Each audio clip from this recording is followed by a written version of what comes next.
Good afternoon, good evening, good morning. It's different time zones for everybody attending the Access Agile Festival.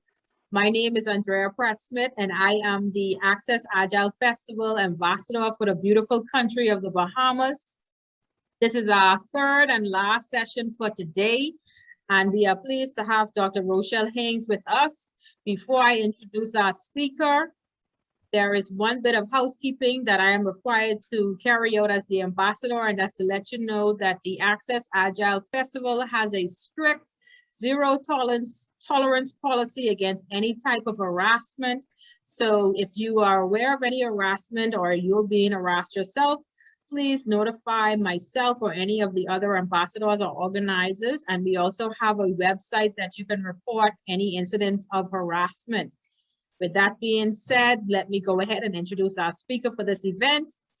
Dr. Rochelle Haynes is a published author, global speaker, coach, and consultant, and senior lecturer. She holds a PhD in International Human Resource Management and is the founder and CEO of Proud Potential Consulting, Inc. Rochelle's passion lies in applying good people management practices within the growing digital economy, and she was recently recognized by Forbes for her global study exploring co-working spaces and globally dispersed workers. She specializes in GigHR, a term she coined to describe the discipline of using HRM to help companies enhance their working relationships with contract or gig workers, digital nomads, and other offsite stakeholders whose physical contact with organizations is limited or non-existent. Dr. Rochelle Haynes, welcome to the Access Agile Festival. And even though you are Barbadian, you are representing the Bahamas very well. Thank you very much. I try. So I think I'm representing 3 countries tonight: Barbados, UK, and the Bahamas. But of course, we know I'm biased to the Caribbean, naturally. So welcome to everyone that's joined us. Welcome to the Agile Festival. And hopefully you've enjoyed a lot of the sessions that you've had to the end. We'll take something away from this one as well. So I'm going to go ahead and share my slides, and then we'll just get started.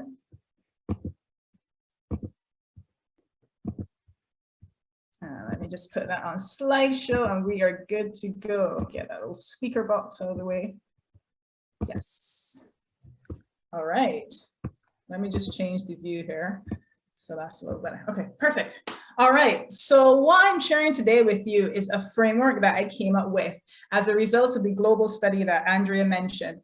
This was a global study that we started in 2018 and became very relevant in 2020. It was relevant before then, but at the time we were describing it as a silent revolution. So I'll get into that a bit more. But this presentation is is going to be all about that gig framework that we came up with and why we came up with this idea as well. So I have about 30 minutes. And I'll go through that bit by bit, and then we can ask any questions at the end. Or feel free as well to put your questions. There's a question section in the Zoom chat. Feel free to ask your questions there or comment in the chat as well.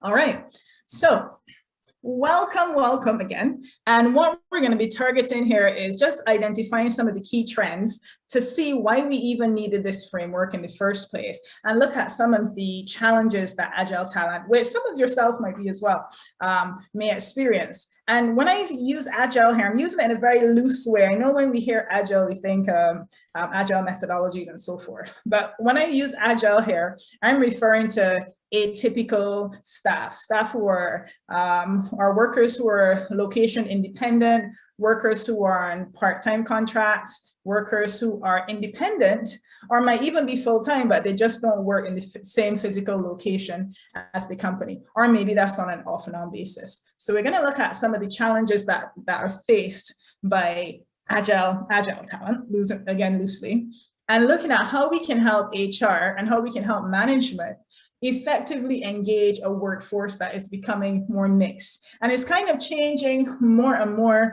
what we mean by the term diversity, which I'll get into it. So just a little bit about myself. So this picture you see here is from when we conducted this study. So I spent a good part of a year going to different parts of Asia. This is in Thailand, and these are people that I met in a co-working center. Graphic designer, PhD student, engineer. And really my role there was just to experience what it was like to work in a location independent way. And from these co-working spaces, which at the time were, co-working spaces have probably been around for a while now, but they've really been increasing. Well, the year I went, this was 2019, they were really starting to become more normalized, or quite normalized at that point, but particularly in Asia. So my aim as a person who's interested in this topic was to find out what it is that is causing more and more people to want to work in this agile way. Why are people sacking in the office? Why are people deciding that actually I don't want to be full-time, but I want to work for the same company or a different company or multiple companies, but just in a way where I can control my own flexibility. So I spent 5 weeks in Thailand as a digital nomad. I also spent some time in Indonesia, in Jakarta and in Bali, just exploring these centers, talking to persons that work like this. And also I spoke to HR managers to find out what exactly are the conflicts they face when they work with people who are not necessarily on location. So remember, again, this was in 2018. And you can probably tell from the type of study that I did that this was probably one of the most enjoyable research projects. Literally, I was meeting people by taking yoga classes and going to the beach and going to co-working centers. So it was quite an enjoyable research project. So one of the things that we found, as I said, we called it a silent revolution back in 2018. And what we meant by that was that we were seeing a rise in people that were choosing to work remotely or people that were choosing to work independently. So this is for several reasons, and we have some of the reasons listed here. The rise of the gig economy. So these online platforms, which acted as mediators between the employer or worker and the employee. You also had, with digital adoption, with increase in advanced technology, which allowed us to work in different ways, facilitating that increase. People saying, well, what's the point? Why do I have to go into the office and commute if I can work remotely? And even before the pandemic, there's a very famous company called Centric Consulting. They were a fully remote company 20 years ago. So this has now exploded, but there are companies that were already doing this. But in terms of that explosion with the pandemic as well, and that need to make sure that you have that well-being and make sure that you are catering for your employees, there was also a lot more companies thinking of, well, how can we ensure that we give our employees what they want so they don't leave? And I guess you guys would have heard of the Great Resignation and seeing how organizations are now fighting to keep their talent. It's almost a new war for talent. So these are just some of the reasons that we explored pre and post. I can't even say post-COVID, it's still kind of going on. But in terms of when we started this study, it was with this aim, just this shift that we were seeing in worker expectations, to shift away from the 9 to 5 and that demand for more autonomous roles. So I mentioned that new war for talent. And I guess if many of you work in the tech industry, you're probably familiar with this already. And you're probably aware that a lot of tech companies, along with other companies, especially financial firms as well, are fighting to keep their talent, because not only with changing work expectations, but with the pandemic, persons are now choosing to leave their jobs. They're choosing jobs that will allow them to work more flexibly and so forth. So with this new war for talent, it really demands that our typical approach to HR, our typical approach to engaging employees has to change along with those shifting expectations. And what we saw in the past was this demand, or this, let's see, this, how will I describe it? Just this emphasis that the best way to be productive was in the office. And if you work in an agile way, if you work remotely, you know that's not always the case. So where we're seeing employees choosing to leave firms and this rise in atypical work, HR is now finding itself forced to reconfigure the way they do things in order to be, let's say, more appealing to staff. And I think another reason for my interest in this topic was because I'm both an academic and a practitioner. And when I first started this topic, the biggest thing I was seeing was that what I was teaching in the classroom wasn't quite keeping pace with what I was seeing in industry and what I was experiencing with clients. And I always want my teaching to be relevant to students. So what I chose to do was to explore how the workforce was shifting. And we just see, oh, we have a little display issue. Anyhow, moving on. What I chose to do was to, in doing this study, try to find out the type of work people were gravitating towards and the ways in which they were working. So here I just outlined the different types of workers that companies are now managing in one space collectively. And with this, while this is good that employees and workers have much more options in terms of the way that they work, there were also a lot of issues that came along with this. And I've just highlighted a few of those issues here in terms of both what the company experiences and what workers experience. And some of these issues we identified from the global study that we did. So in terms of the company side, the more companies were working with independent contractors, the more companies were choosing to allow employees to work remotely. One of the biggest things that we kept seeing among clients were that they felt that they were losing control over the work process.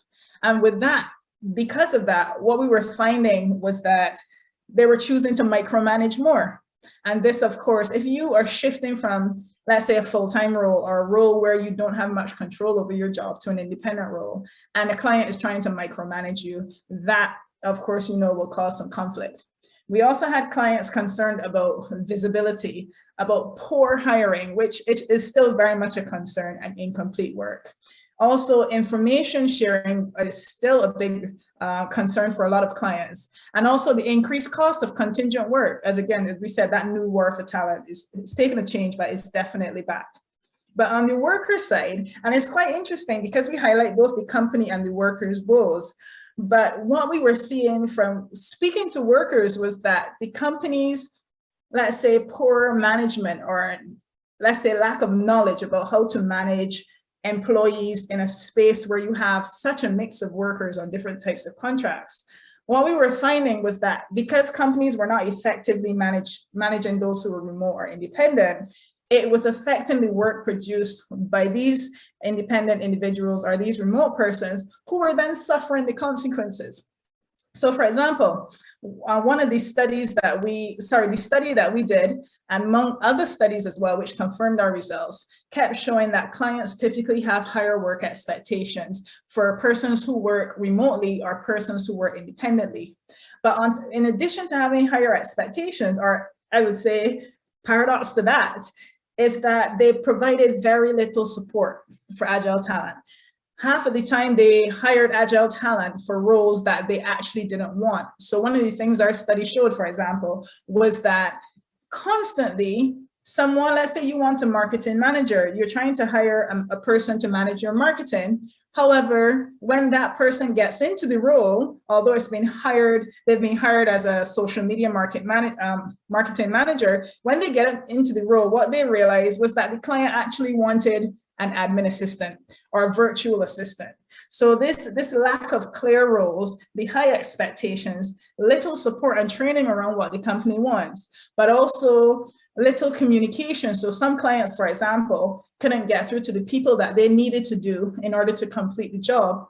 And then, of course, they suffered the consequences. They were seen as not completing in time and so forth. So things like these were constant issues that kept coming up in our study. Also, because of these issues, it limited the co-workers or the independent contractor or the worker, let's just say the worker. It limited their ability to get future opportunities from that company and sometimes other companies. But it's not to say that the companies have all the power. As we said, we're in a case of this new war for talent. And where that was the case, we found more and more employees and workers saying, actually, they're no longer going to work or pay these companies or accept requests from companies who manage this relationship poorly. So the companies in that way also suffered in terms of who they could recruit.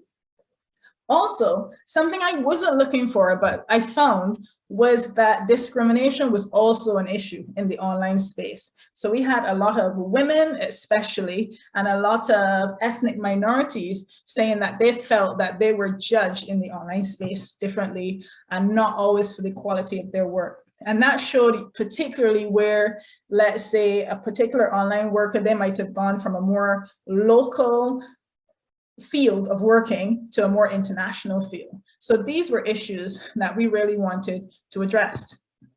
So what we did was, based on our analysis, based on our findings, and based on our work with clients and what clients were saying were their pain points, we came up with a framework that we call GigHR. And gig really just to represent that sort of, it's a word that we use loosely to mean, let's say, those who work independently, who take gigs or jobs online, or persons who work, it might be fully remotely or they have their own firm, but it's primarily done in a remote way.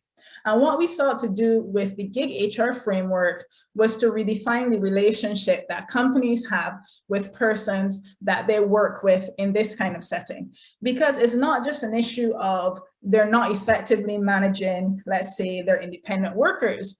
It was that when independent workers were working with persons in-house in that company, that in itself was causing an issue, because they might not have been aware sometimes of the person that is meant to be on their team, or the relationship and how to manage that relationship, and sought to do it in the same way that they would manage an in-house person. So this GigHR framework was really to redefine that relationship and to provide HR with a map, let's say, of how they can go about that.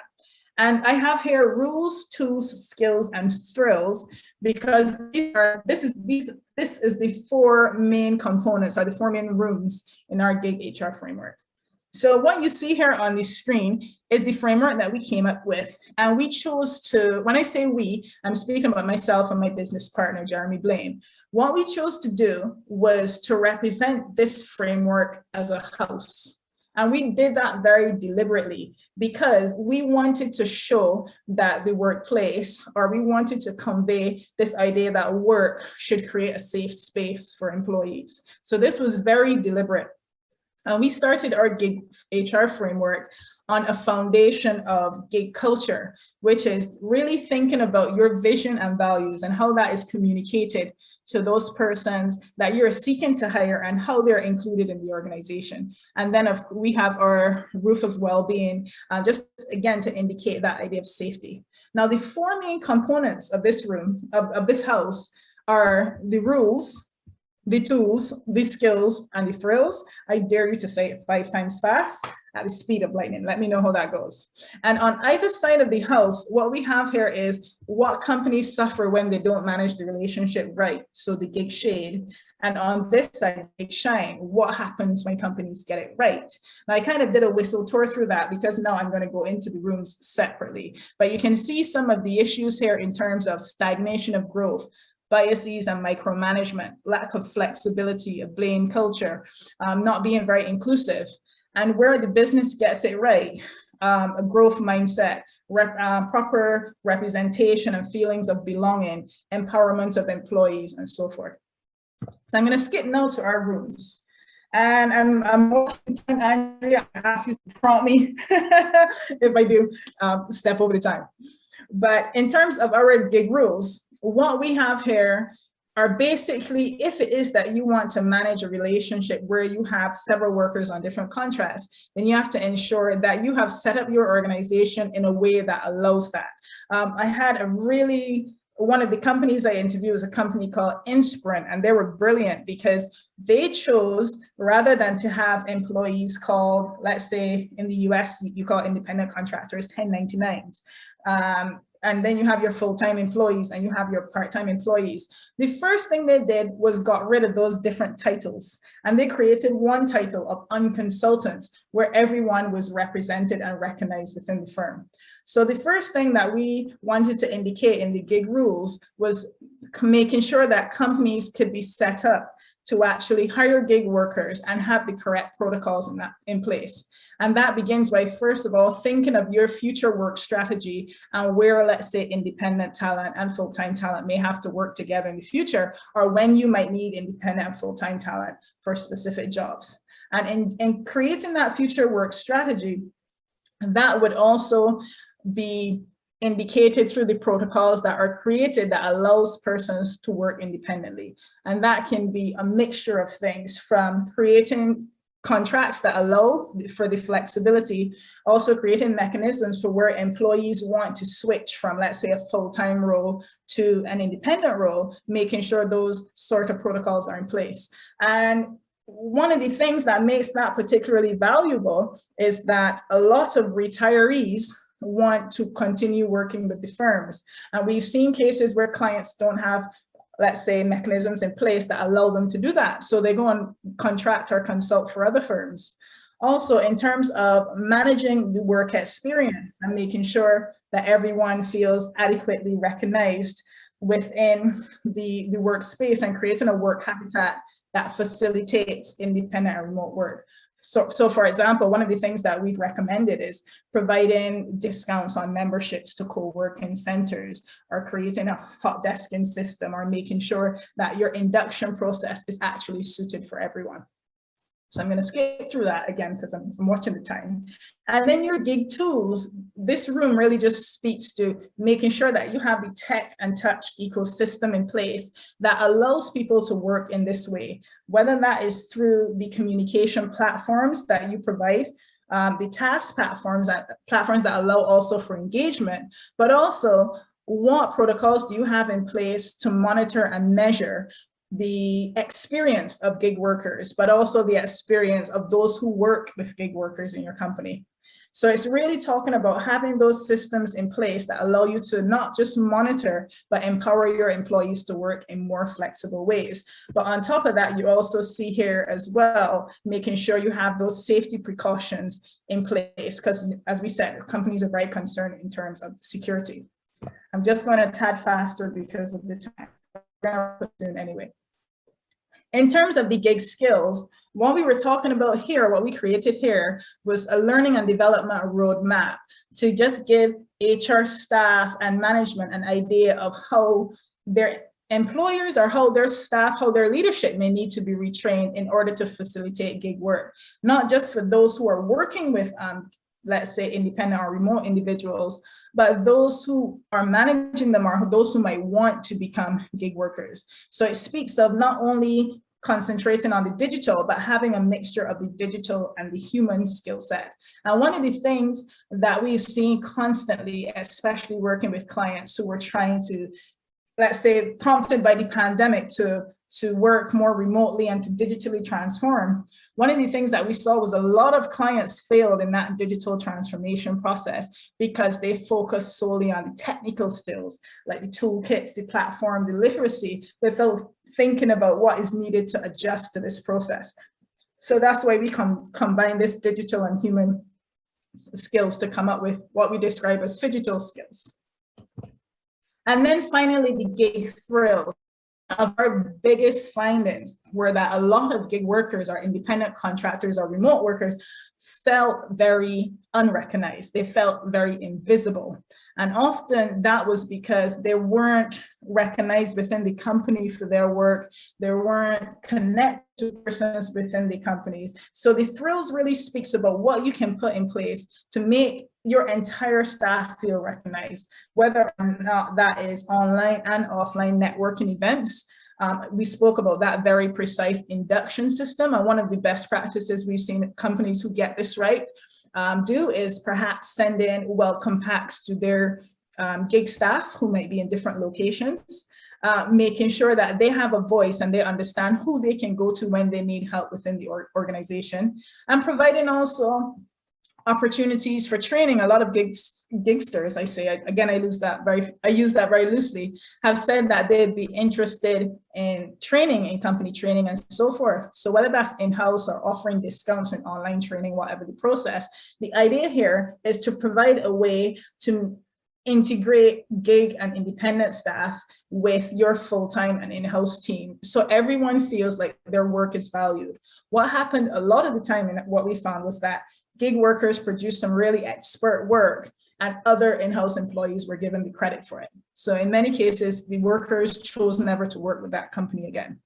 So this gig thrills framework is just a peek into what it would look like for a company to really create a culture of inclusivity for all types of workers. And we mentioned that that encourages companies to rethink the word diversity, because we're not just talking diversity in terms of race, gender, sex, marital status. We're now talking about diversity in in terms of the type of worker, the diversity of worker, and more studies are showing that persons who work online tend to feel less recognized or less valued, and in many cases are judged harder than persons that work in-house. They're seen as less committed online workers in many scenarios. So this really provides this roadmap of how employees can create a system where you're not just focusing on the digital and analytics, the robotics, all of the new, or just the cyber side of things or the technical side of things,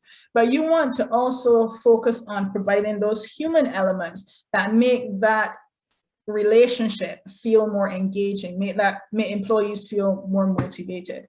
So I'm just going to wrap up there because I think I am 16 seconds over my 30 minutes, so I'll stop there.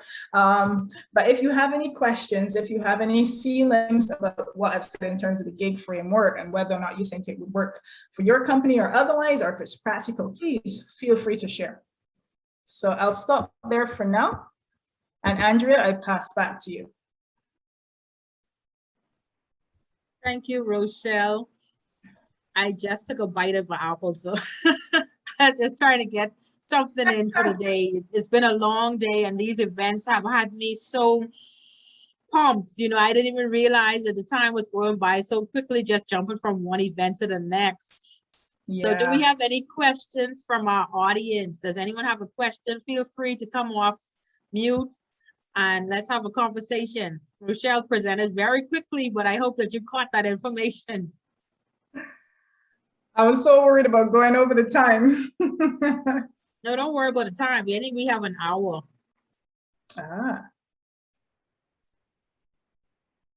I know it's 9 p.m., 9:30 p.m. in the UK and 4:30, just about 4:30 here in the Bahamas. So we're working with all these different time zones, and as you can imagine, it's exciting and interesting how we juggle all these different time zones for this event, but we make it happen and try to make it look as seamless as possible. I think you're doing a great job. So do we have any questions? Does anyone have a question?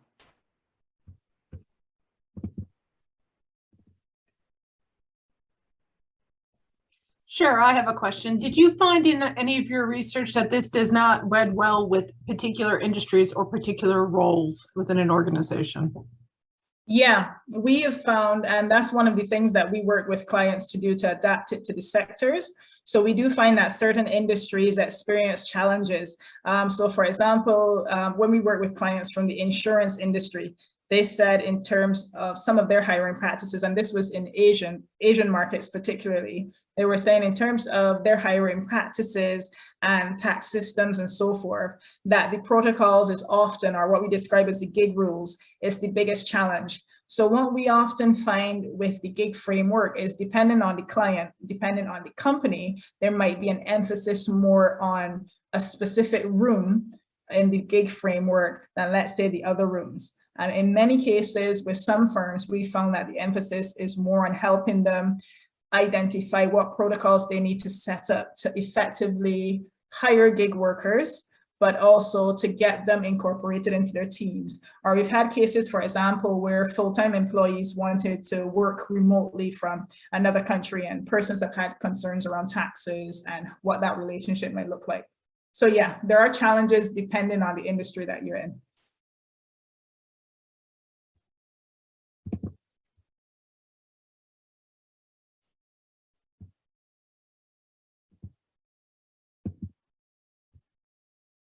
We just have some comments in the chat. No worries. Thank you guys for joining us. Have a good weekend. Any more questions?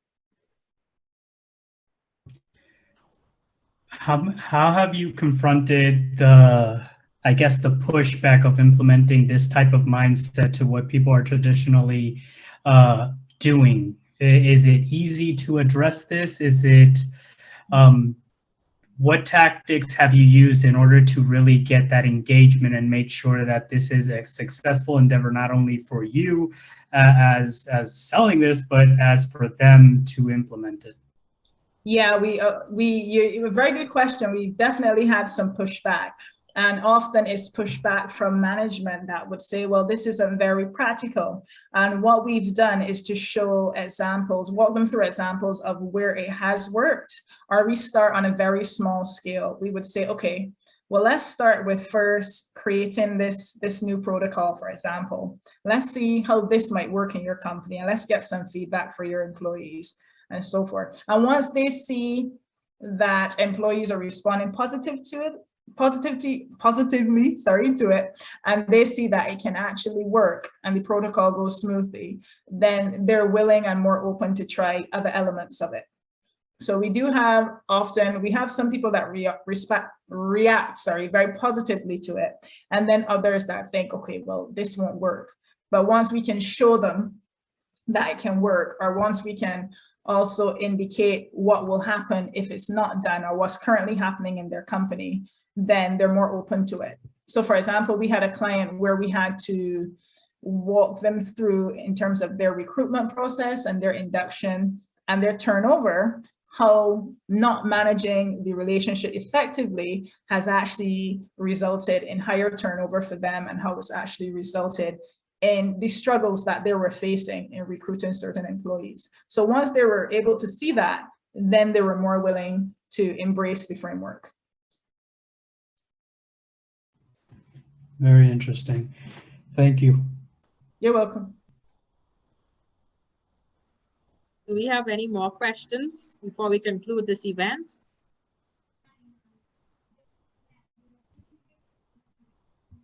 Okay, so I'm going to take that as there's no more questions. Thank you so much, Dr. Rochelle Haynes, for taking time out of your schedule to participate in the Access Agile Festival. We thoroughly enjoyed you being a representation underneath the Bahamas banner. I'm so proud to say that, like, you're the second person from Barbados to actually be a part of the Bahamas banner. And so we're representing the whole Caribbean region. And so hopefully when the event happens again next year, we'll have a wider representation of more countries and islands in the Bahamas, and it'll be fantastic. So thank you so much for being a part of this one. We're making history, and we're just happy to be at the table of the Access Agile Festival. And a lot of yes, a lot of persons are actually going to other events. So they have events going on well into the night. And it starts again early in the morning with the Australians and the Indians. So they kick off that side of the globe, and then we take over in the afternoon. So it's been very interesting. And I hope that you can catch a few of the events yourself and be a part of this global Access Agile Festival. Thank you everyone for participating and for being a part of this event. And we will meet up again tomorrow is our final event, where my 10-year-old daughter will be presenting. She's the youngest presenter at the festival, and she's presenting on Agile and education, and she's gonna let everybody know how homeschooling is going. So she may let a few cats out of the bag about how mommy treats her with homeschooling. So we'll see how that goes. I'm kind of nervous about it because kids say the darndest things, right? So we'll see how that plays out tomorrow. So tomorrow at 11 is our event. And that's the final event underneath the Bahamas. But the events continue well into tomorrow night. And thank you everyone for joining us, and have a great rest of the evening or night to some of you. And that's it for us. Thank you so much.